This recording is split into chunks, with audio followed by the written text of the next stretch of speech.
Hello. Well, this video is brought to you by none other than Mother Wisdom Tree. I'm hoping everybody is doing okay. If not, just give me a call. We need to talk about it. I hope y'all enjoy this one because this video is about Aunt Caroline Dye. Yes. Well, I know you all are wondering why the aunt is on there. Back in the day, you understand, when we had to toil in the fields and work in the hot kitchens and fan old massa and his missy and his company. Hello? You understand? He wanted to make us feel like we were a part of the family, like we were special to him. So, the women that worked for him that were African Americans would assume the title aunt rather than Miss or Mrs. And the men that worked for him would assume the title uncle instead of Mr. Okay? Okay? So this is why we call her Aunt Caroline Dye. Okay? Don't want no confusion, okay? No, she was not our aunties. She was their aunties, okay? But for this video, I'm going to refer to her at times as Queen Dye. Hello? Because that's what she was, okay? Caroline Tracy Dye, a.k.a. Aunt Caroline. She was a sought-after seer. And for a lot of you all who don't know what seer is, a seer is a person that can see into the invisible world. Hello? They can see what is beyond the veil, you understand? They can see the future. So this is why they refer to them as seers here in the South. You understand? So down south, if you wanted to find out what mysteries lie ahead in your future, you would go to someone who could see. That's the term. I'm going to somebody who can see. Hello? Miss Dye was born into slavery in Spartanburg, South Carolina. After the death of her parents' master. They later then moved with her to Rosie, Independence County. At a very young age, Caroline was aware of her ability to see things other than what others could see. As she grew older, people began to recognize her supernatural abilities. She held a marriage with a man in her earlier life to Martin Dye, June 16, 1867. They later born a girl child named Mary. As years went by, they also raised many other children that were not theirs. But it is said that they were her husband's children. But they weren't hers. You know how that goes. She also was sort of like a mental health care provider. You understand? That's what we call it now. Well, she took care of those that were mentally ill. So we already know off the bat, she was a nurse. Hello? When she moved to Newport, Arkansas, her reputation began to grow. And she was recognized by a lot of people as a psychic. Here is where her career began. This woman never claimed to be a fortune teller, but that's the way people saw her. Carolina had a very large following of people. Mama need that. Hello? Yeah, I'm just teasing. Because her clientele extended all the way out into Memphis. That is unprecedented. You know, considering they didn't have social media and all of those other little things like we have, you know, like we can reach far more people here because, you know, of, you know, a different social media platforms. You understand what I'm saying? And have the ability to have Skype and WhatsApp, all of these things available to us, you understand? But I would not be able to imagine who she'd probably reach if she was here in these days and times. You know what I'm saying? This woman has so many people coming to Newport from Memphis on a train. They called it the Caroline Dye Special. Ha ha! She had black clients and she had white clients. She reported that she'd get about 20 to 40 pieces of snail mail, letters, a day. So imagine, she probably wasn't able to read them all. And it is said that she did most of her services for free. But I doubt that, though. We'll get to that towards the end. Her house was clogged beyond capacity with people waiting on readings.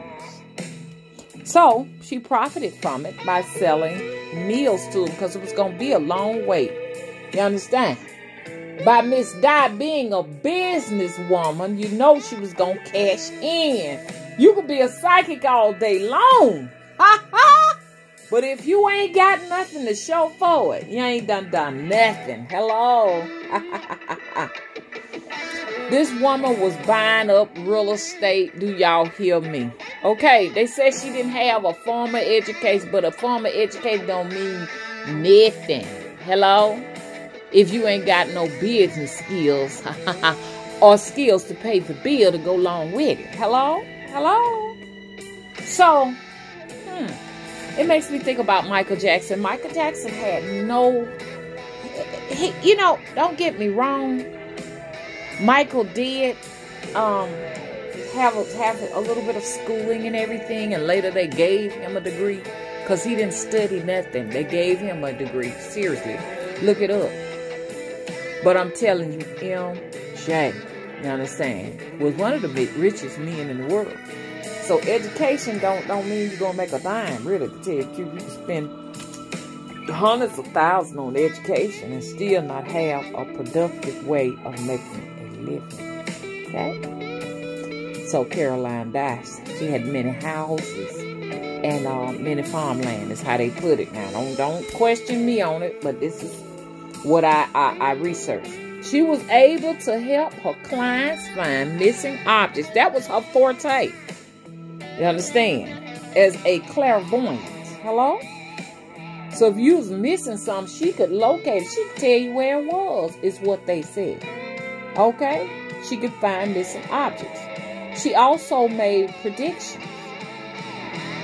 But some of them were incorrect, they say. That brought her career into question. Don't worry about it, Aunt Caroline. Not Aunt Caroline. You're not an aunt. Queen Caroline, don't you even worry about it, honey. Because we all, as clairvoyants, have been there. Sometimes fate can change. You can tell people, hey, this is going to happen, that's going to happen. And a lot of people can pray against it. Lord, please don't let that. You know, she said that a comet was supposed to be coming and a tornado was supposed to be coming to a specific area at a specific time. And it didn't happen. Well, people may have prayed against it. The prediction was a comet and a tornado in the area that never happened. She denied that she ever said that. And then who knows? Maybe people just put their little spin on it. She said this was going to happen. She said that was going to happen. You understand what I'm saying? And she probably said, I didn't say that. You misunderstood me. Anything could have happened. Or she could have said it. And like I said, fate took a different direction. And that can't happen. Queen died September the 26th, 1918 in Newport, Arkansas. After her passing, they found stashes of cashes in her home. Let me say that right. They found so much money in her house till it wasn't funny. Go ahead on Queen die. I know how it is back in them days. You wasn't gonna be able to trust putting your money into a bank, being an African American woman, because somebody probably would have just ran off with your stuff. It'd be interesting to know how this woman passed. You understand what I'm saying? Because you know how it is. You understand? Somebody might have put the roots on her. Somebody might have hoodooed the hoodoo woman. We don't know. We have to be careful too. You understand? Watch our back, because we don't know who trying to put, you understand, a mojo on us. You know what I'm saying? So you have to be careful out there. Or did somebody hurt Miss Di? Did they hurt her? Or did she die of natural causes? Or was she in an accident or something? I don't know. But if you all find out, please let me know. This prestigious woman is now buried in Gum Grove Cemetery next to her husband. Like I said once before, in Newport, Arkansas.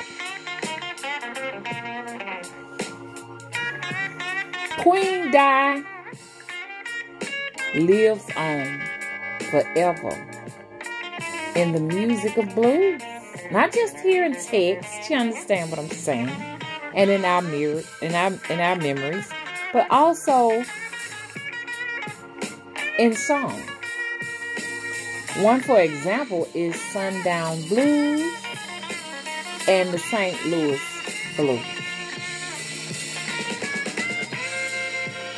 She has been called throughout history, even up until now, by many people, as being a fortune teller, a hoodoo woman, psychic, and a two-head doctor.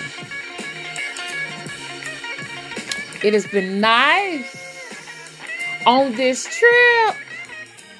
We tripped today, didn't we? Let's trip. Let's keep this information with us. This was an African American woman, and you hear very little about African American women and men in the spiritual genre of things.